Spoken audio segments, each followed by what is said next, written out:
The miracle doctor won't be a kept man. My heart belongs ashore. Chapter 211. Kiran immediately answered the call. Where are you? I'm in a car outside the villa. You'll see it when you come out, Serena said calmly. Kiran ran outside without a second thought. Outside, he saw Serena's car at first glance and sighed in relief. He glanced around the car to make sure that there were no signs of danger before he walked toward it. When he got closer, there was a clicking sound as the car door unlocked. Kiran opened the door and sat in the passenger seat. Serena was in the driver's seat and kept her gaze straight ahead. The villa is safe, so I came out here to see if there's any more danger, but I didn't find anything. I think we're safe for the night. Kiran nodded. Did everything go well at Neptune's Cove karaoke? Serena asked with concern. It went smoothly. Kiran was looking straight ahead too when he answered.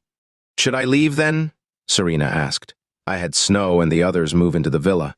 I went too hard on the three families, so Wolfgate and Imperial Dragon are taking matters into their hands now, which means the families are under their protection. Kiran implied that Serena should stay. Serena's expression changed slightly, but she soon returned to normal. In that case, should I stay at the villa too? Sure. Drive inside. Let's head inside quickly. Kiran looked out the window. All right. Serena twisted the car keys to start the engine. Suddenly, her hand that was twisting the car key struck Kiran in the face. Poof! White powder flew out from her sleeves, hitting Kiran in the face and forming a white cloud. Kiran was unprepared. He wanted to dodge, but it was too late. He could only hold his breath and close his eyes. Whoosh! He heard the sound of a sharp weapon piercing the air. Kiran relied solely on his hearing to identify the direction it was coming from, and he quickly turned his head to avoid the attack. Slap! Kiran's hand hit the other person's arm. Ow! Serena cried out in pain. Kiran felt 3 gusts of wind coming his way, so he ducked to avoid them. Poof! Poof! Poof! After the sound of breaking glass, 3 tiny holes were left in the car window. Seeing as she had lost her chance to kill Kiran, Serena quickly opened the car door and rolled on the ground agilely before throwing another packet of powder at him. Just as Kiran was about to open his eyes, he quickly closed them again and opened the passenger door. Serena was long gone by the time he got out of the car. Damn it! Kiran was furious. He never would have thought that Serena would try to kill him. He looked at her car, slammed the door, and kicked it hard before returning to the villa. In the darkness far away, the silhouette of a sexy and voluptuous woman appeared. It was the same Serena who tried to kill Kiran earlier, but she was holding a mask made out of human skin. She no longer looked like Serena. Close up, she was much more beautiful and enchanting than Serena. Using the word goddess to describe her would not be an exaggeration. She watched Kiran walk away and smirked. You're a clever man. I guess I'll just kill you next time. After that, she kept the mask and sent a message before disappearing into the darkness. Kiran was fuming. He thought Serena was someone he could rely on, but she betrayed him and even tried to kill him. He had no one available for him in Bayville anymore. Kiran returned to the villa with a glum face.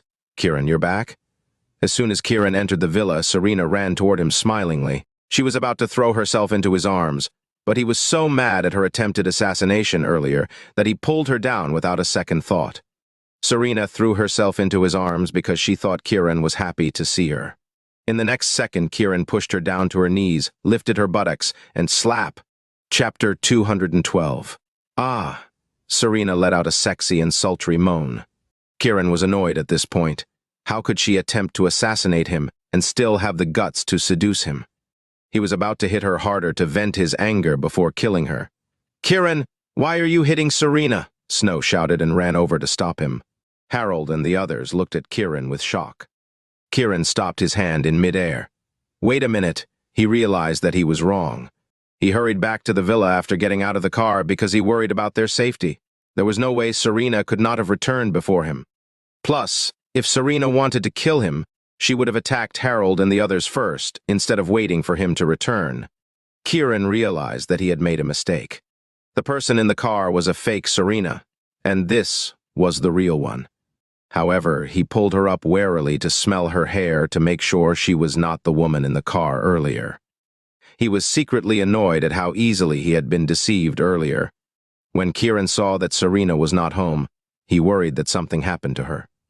So, he let his guard down and went looking for her. Serena stood up with Snow's help and rubbed her sore buttocks, looking at Kiran with teary eyes. Kiran, I didn't know you had this kind of kink. Kiran's face turned red. He was already embarrassed in the first place. Now that she mentioned that it was a kink, he was even more embarrassed. There were flames in Snow's eyes. What's wrong with you? Kiran did not respond. Instead, he looked at Serena. Where did you go just now? Before you came back, 2 assassins came to the villa, so I chased them out. When I came back, Snow and the others were here. Then you came back and started beating me. What's wrong? Serena noticed that something was off, so she stopped the flirting. A woman pretended to be you just now. She was sitting in your car and called me on your phone. When I got into your car, I almost got myself killed. Kiran blamed himself angrily. Phone? Serena then patted herself down and said, My phone is gone. When I was chasing them, I felt like they bumped into me. Maybe that's when I lost it. Kiran's expression became uglier. The female assassin's skills were much more advanced than Serena's, so he nodded. That's very likely.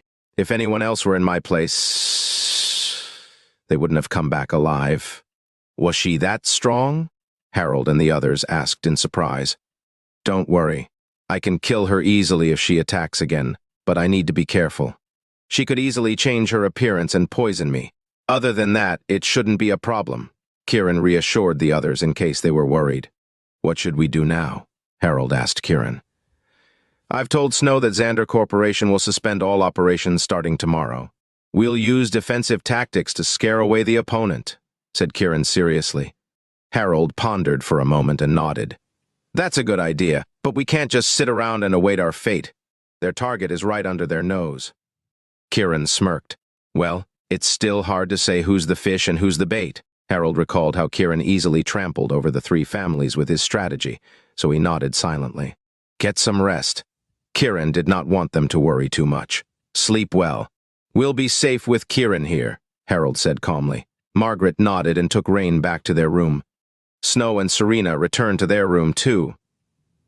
Kiran returned to his assigned room. The villa fell silent in an instant. Half an hour later, Kiran left the villa and disappeared into the darkness.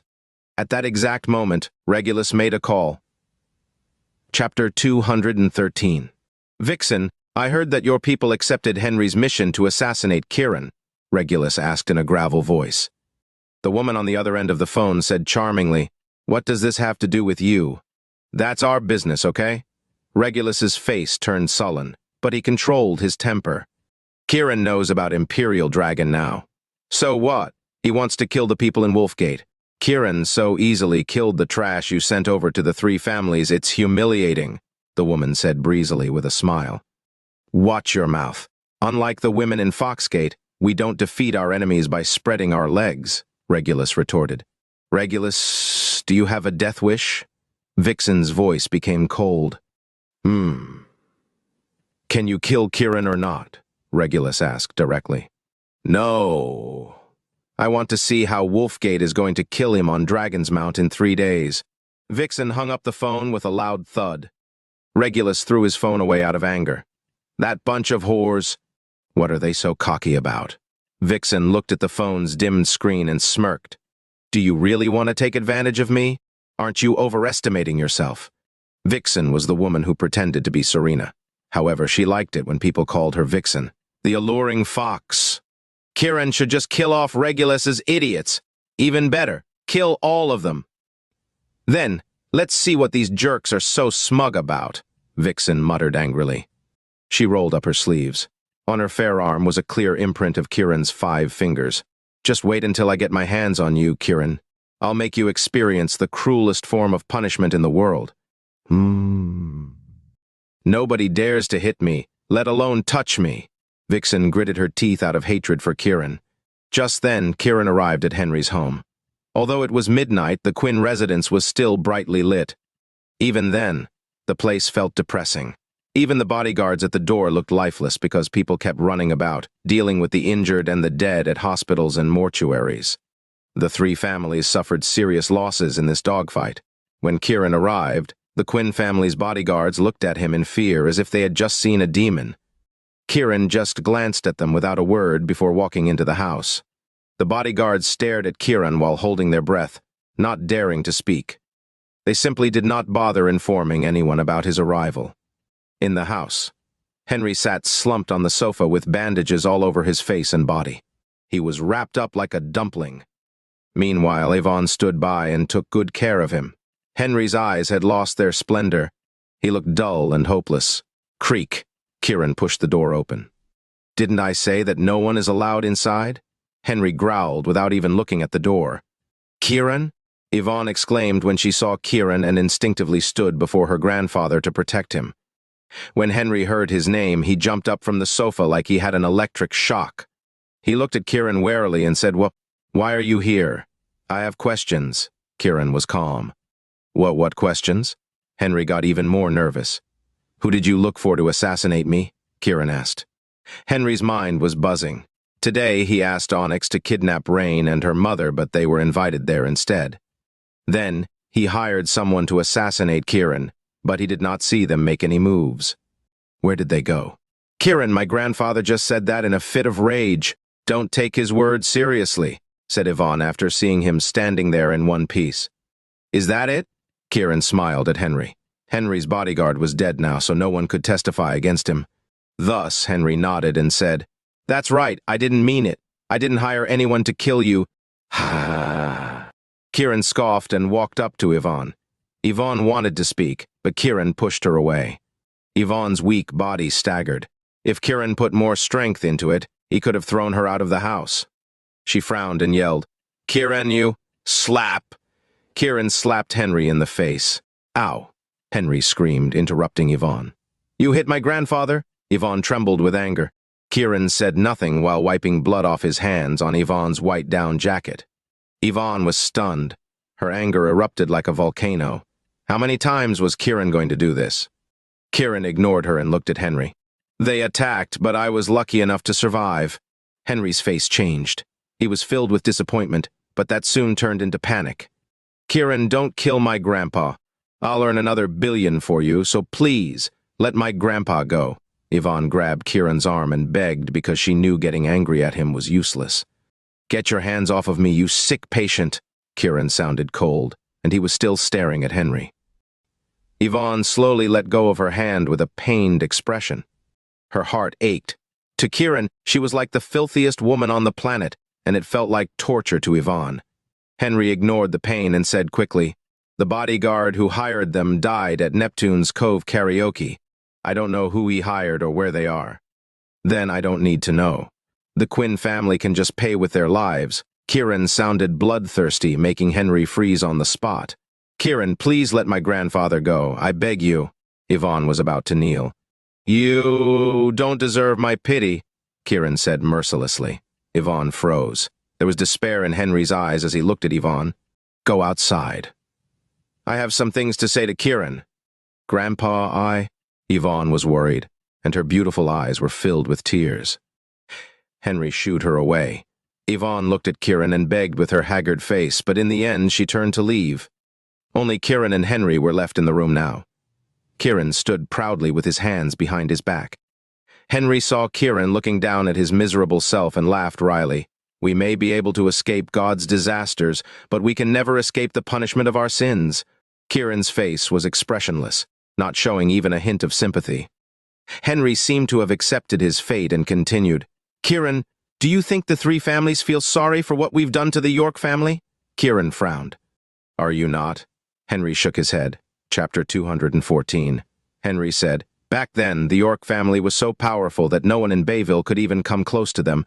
They were the target of envy, which led to their demise. The York family brought it upon themselves." "They brought it upon themselves." Kiran's face was sinister. "Say that again." On the contrary, Henry was calm. "It may be hard to hear, but it's the truth. The York family can't run away from their sins."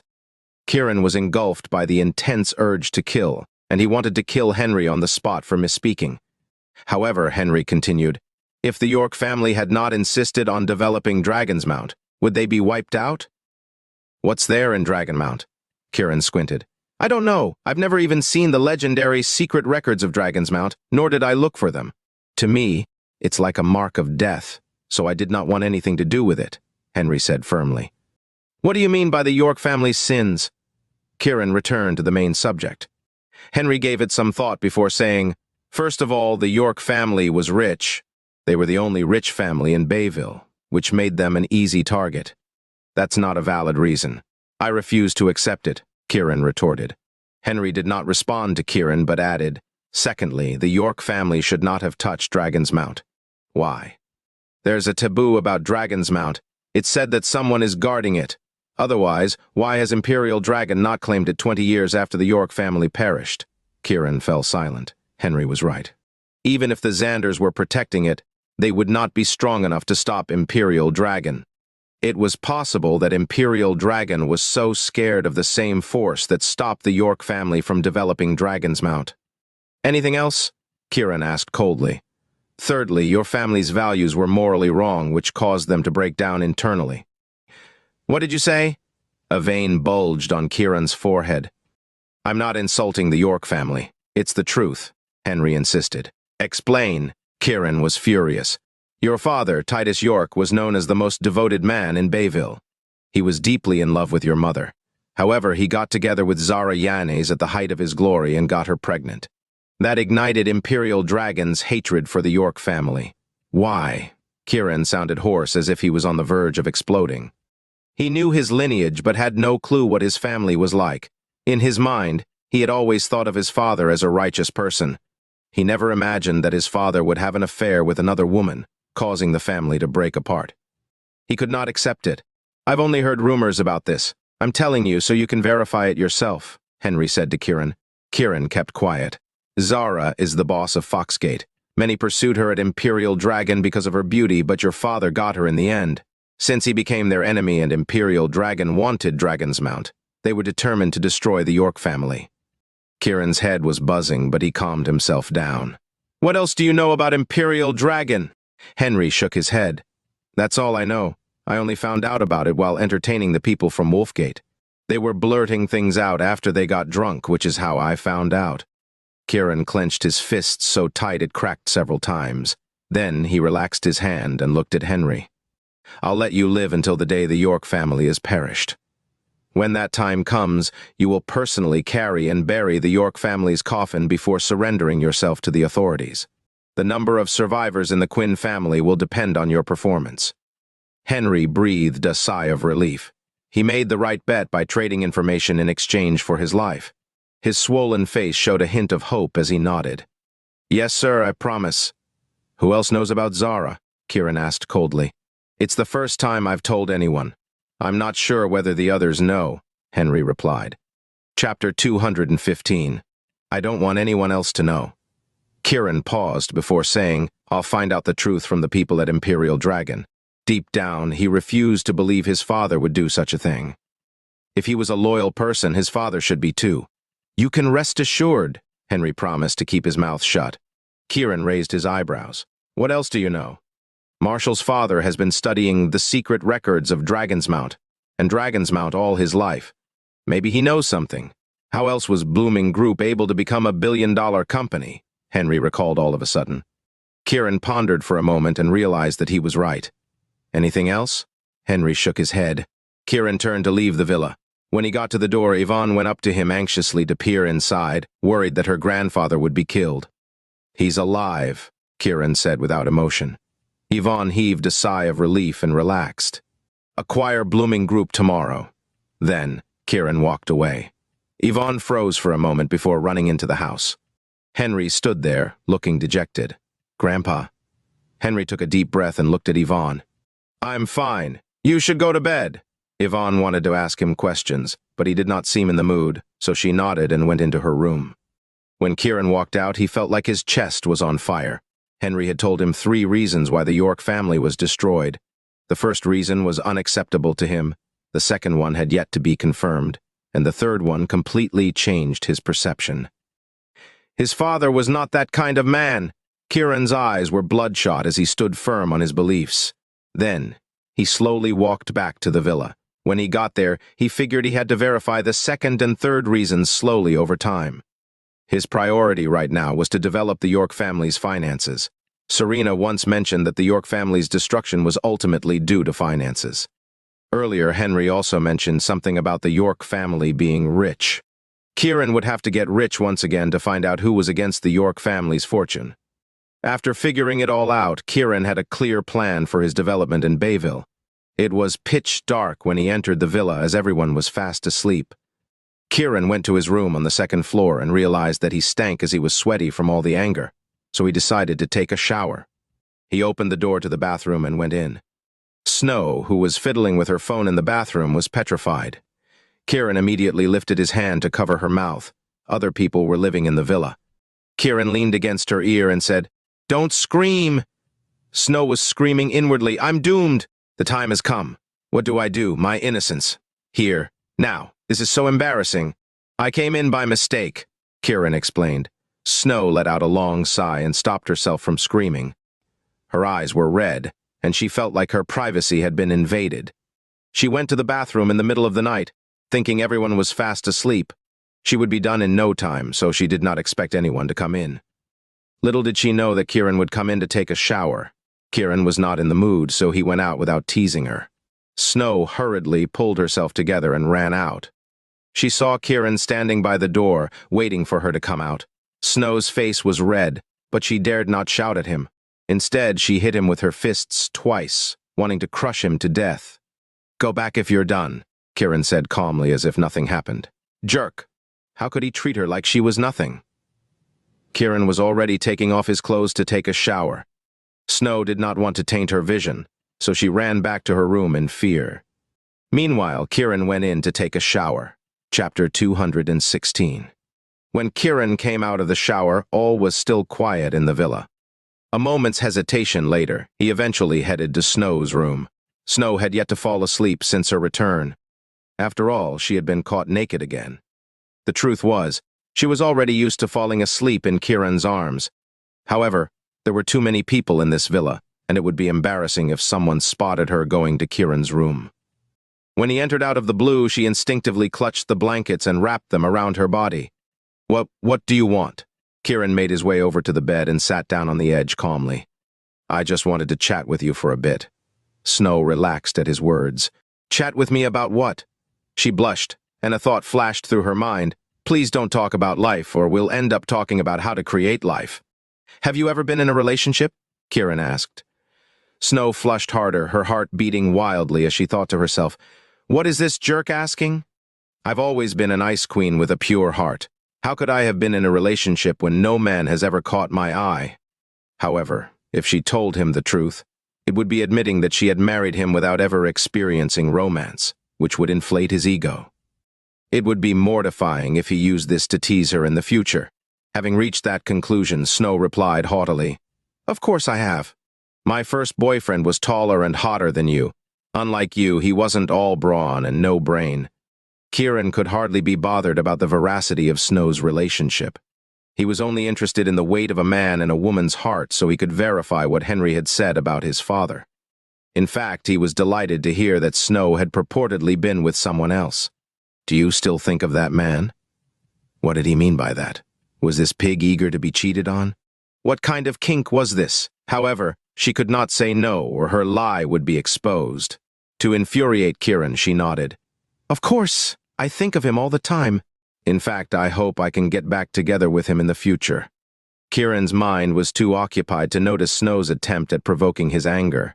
If Zarianez had truly been in love with his father, she would not have killed him, which meant Henry's words must have been false. If his father's murder had absolutely nothing to do with Zara, his image would remain unsullied. The thought lifted his spirits. Snow observed the myriad of changing expressions on his face. When she caught a flicker of joy, she was even more convinced that he had a cuckolding fetish, much to her dismay. The point was, she would never cheat on him. She had already come to think of Kiran as her husband despite their continuous efforts at riling each other up. However, this prick dreamed of her cheating on him. What kind of twisted perversion was this? Snow's mouth opened and closed, but she could not find the words to say. "Does that man still like you? Does he still contact you?" Kiran went on. A wave of sorrow seized Snow's heart, and she wailed inwardly, "I'm screwed! Why did I get involved with a pervert? I can't believe he's into cuckolding. Well, tell me. When she did not answer, Kiran demanded impatiently. Snow took a deep breath, contemplating ending her tale right there. What if Kiran requested to meet the other man? Would she have to find a fake boyfriend? What if Kiran demanded her to do weird things with that guy? Her innocence and reputation would be tarnished. The more she thought about it, the angrier she grew. My first love was a pig. With that, she ducked her head beneath the blankets. Kiran was startled at first, but he understood her reaction right away. Snow had never been in love. He was her first love. His endeavor to verify Henry's claim had been in vain. Snow buried herself under the covers, her heart in turmoil as she screamed inwardly at Kiran for being a pervert. Chapter 217. Realizing that he could not get anything useful from her, Kiran got to his feet. "I'm going back to my room." His voice was tinged with disappointment, and all his vigor had vanished. At the sound of the door closing, Snow scrambled out from under the blankets. Staring at the door, she stuck her fingers into her hair frantically. Why had she married a perverted man? A man who dreamed of being cheated on. Thump! She slammed her fist onto the bed, her heart filled with despair and agony. What should she do? Kiran returned to his room. He drew the curtains apart and gazed at the dark night sky, his heart heavy with sadness. He had gone from not having a home to finding the York family, and from being entangled in a family feud to discovering the reason. Everything he had been holding on to was falling apart, and this fragmentation disoriented him to the point of despair. If his father had really caused the demise of his family because of Zara Yanis, then his father deserved to die. The image of his father and family in his heart was collapsing. Kiran was crestfallen. Creak! The door to his room opened and Snow walked in. "You're still awake?" Kiran was surprised. The next second he figured that it was because she needed him to hold her while she slept. Snow was abashed, but she quickly collected herself and looked straight at him. "Kiran, I think we should get divorced." "Divorced?" Kiran was stunned. If it were in the past, he would have agreed readily to it, but because of his father's actions that had led to his family's downfall, he had changed his mind. He had accepted Snow as his woman for the rest of his life. Unaware of his thoughts, Snow nodded to him and said firmly, "Let's get a divorce. I really can't satisfy your weird ideas and preferences." Saying these words pushed her to the brink of a mental breakdown, for the persona she had built up was about to crumble. What weird ideas and preferences? Kiran was perplexed. Whoa, well. Snow turned crimson but could not bring herself to speak. This flustered Kiran even more, and he pressed on anxiously. "What's wrong?" Snow was irritated. How could he ask that? He should know better than anyone what was wrong. In the end, she gritted her teeth and said, I can't bring myself to cheat on you. Kiran almost blacked out. He stared at Snow, torn between amusement and exasperation. What kind of man would hope for his wife to cheat on him? What was this woman thinking? Blushing, Snow returned his gaze determinedly. After a moment of pondering, he gathered that she was behaving this way because of their conversation a short while ago. "Is this because of what I asked you just now?" Snow nodded. Kiran closed his eyes. "I was just asking you what it feels like to be in love." "Well, what did you say?" Snow was close to tears. He was just asking her about feelings. Kiran nodded. "I just wanted to know what it feels like to fall in love with someone. It's not what you think. If you ever cheat on me, I'll kill you."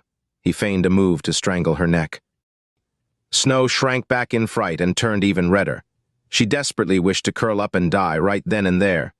The next second, "Pig, I'm gonna kill you." Chagrined by her huge mistake, she pounced on Kiran like a little girl throwing a tantrum. Kiran was so pleased by the extent of her love for him that his worries melted away. He caught her in his arms, and both fell onto the bed together.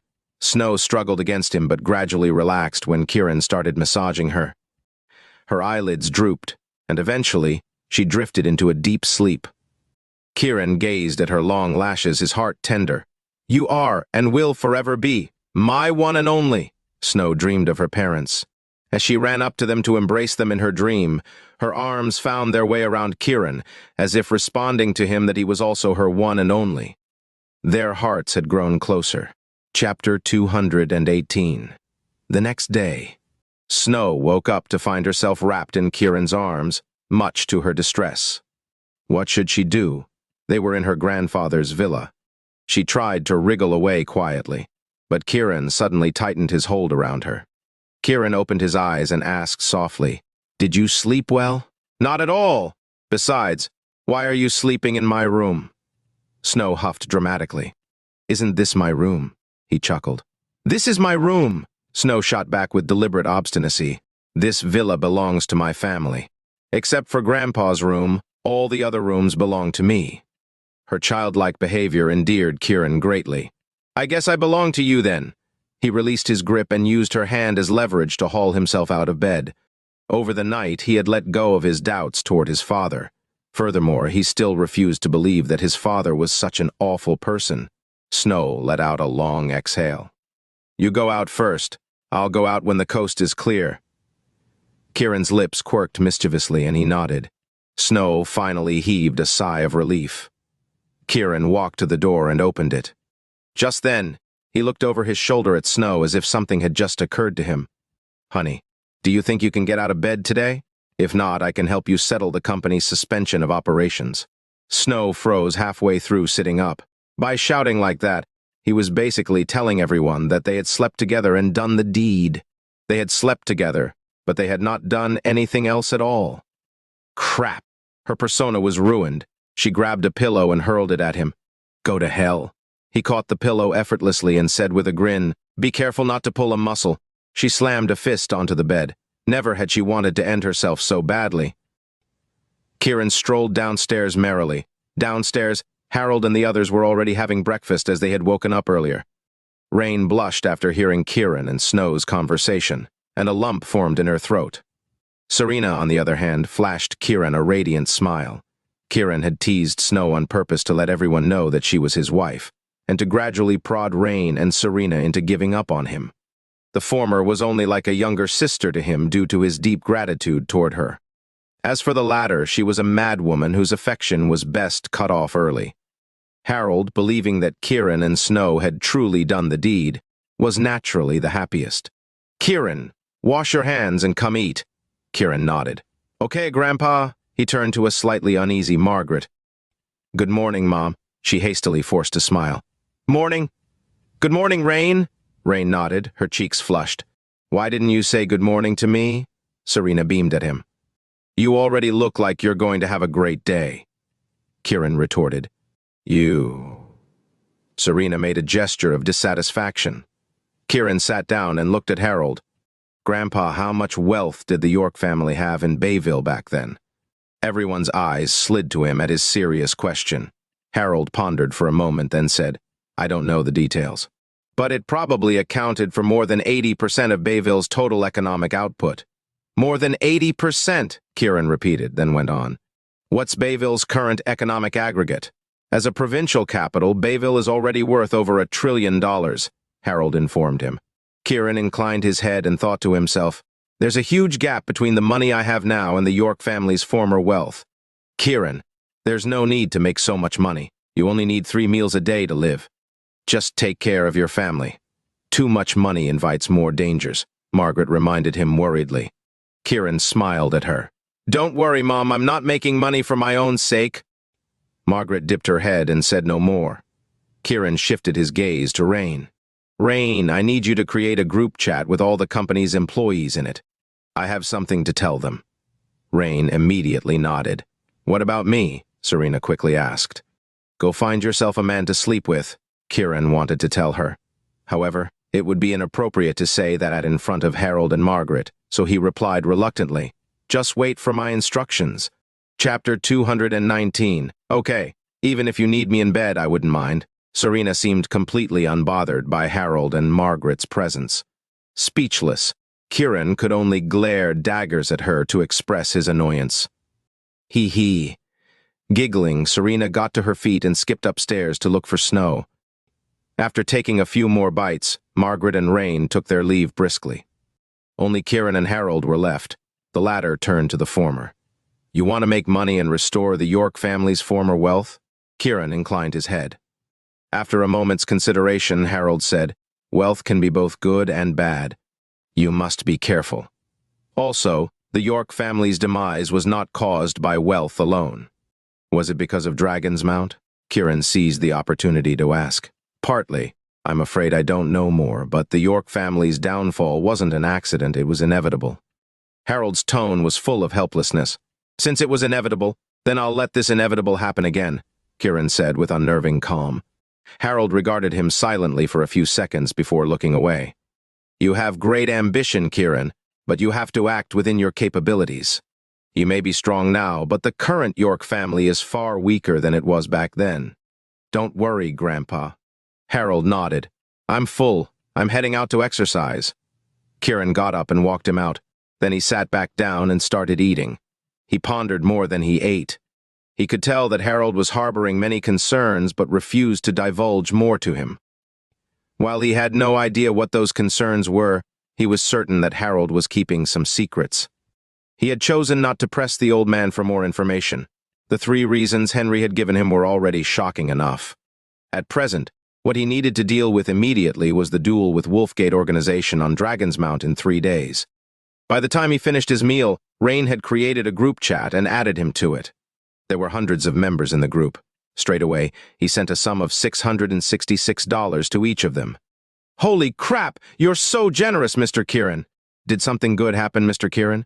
The group instantly erupted in excitement. Although Kiran could not see their faces, a grin spread over his face. Most of these employees were loyal people. Something happened between Mr. Kiran and Miss Snow yesterday. Just then, Serena sent a message to the group. In a flash, a stream of suggestive emojis flooded the screen. Kiran scowled in the direction of the 2nd floor, longing to throttle Serena to death. The most miserable person in the group was none other than Snow.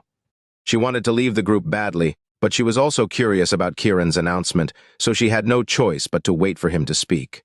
Collecting his thoughts, Kiran posted a message.